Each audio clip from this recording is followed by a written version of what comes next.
Today, we're diving into the life of someone whose story is often summed up with this really beautiful metaphor: a small flower from Albania whose fragrance of service spread across the entire world. Let's get into the life of the woman who became Mother Teresa. To really understand her, you've got to start with her own words. This one simple idea, the power of just a loving smile, is really the key to everything she would go on to do. It's a whole philosophy built on a basic, fundamental human connection. So, how did this global icon of compassion even begin her journey?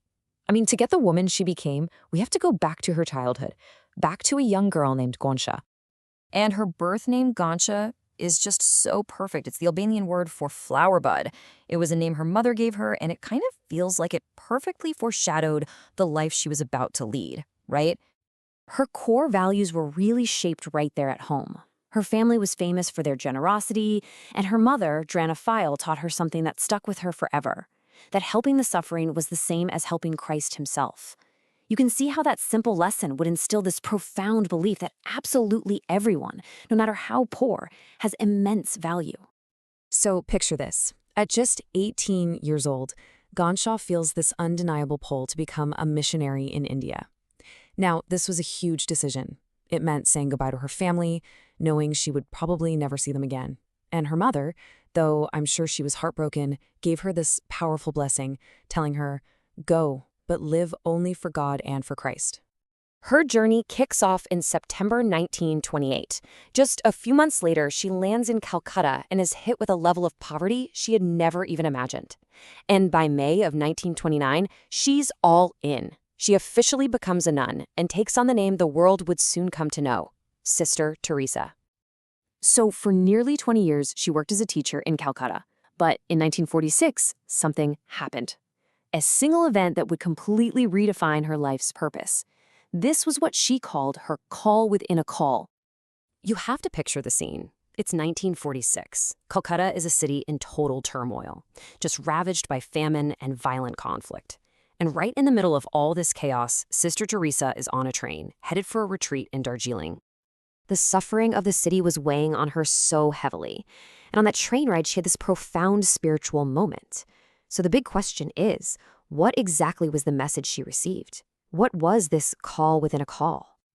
Well, the message was unmistakable. It was direct. Go to the poor, leave the convent. Just like that.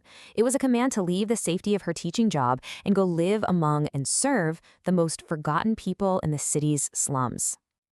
This divine instruction was the spark, the spark that ignited a whole new mission. She would go on to found an entirely new order, the Missionaries of Charity, built literally from the ground up. And get this, her new mission didn't start with a big building or a bunch of funding. No, it started with the most basic, direct action you can imagine. She found 5 children in a slum and just started teaching them in an open-air lot. Not just reading and writing, but simple things like basic hygiene. Her work just grew so fast. By 1952, she opened one of her most famous institutions, Nirmal Hriday, which translates to pure heart. It was a free hospice, a place where people who were abandoned on the streets could be cared for and die with dignity and with love. And the growth was just staggering. By 1984, the small order she started with just a handful of followers had become this incredible force of 2,400 sisters, all serving the poor in hundreds of homes all around the world. So from those incredibly humble beginnings in a Calcutta slum, her mission's fragrance really did spread across the globe.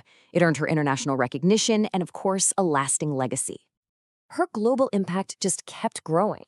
In 1962, she was honored by India's first prime minister. Then, in 1979, the entire world recognized her work with the Nobel Peace Prize, which she accepted, quote, "in the name of the hungry, the naked, the homeless." She passed away in 1997, in the very city she had dedicated her life to serving.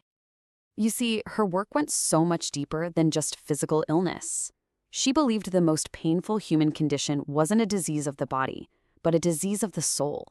That deep, aching feeling of being unwanted, unloved, and completely uncared for. And this brings us to her most enduring message.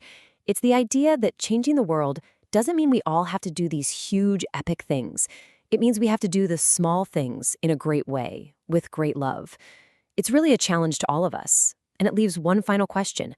What small thing can you do with great love today?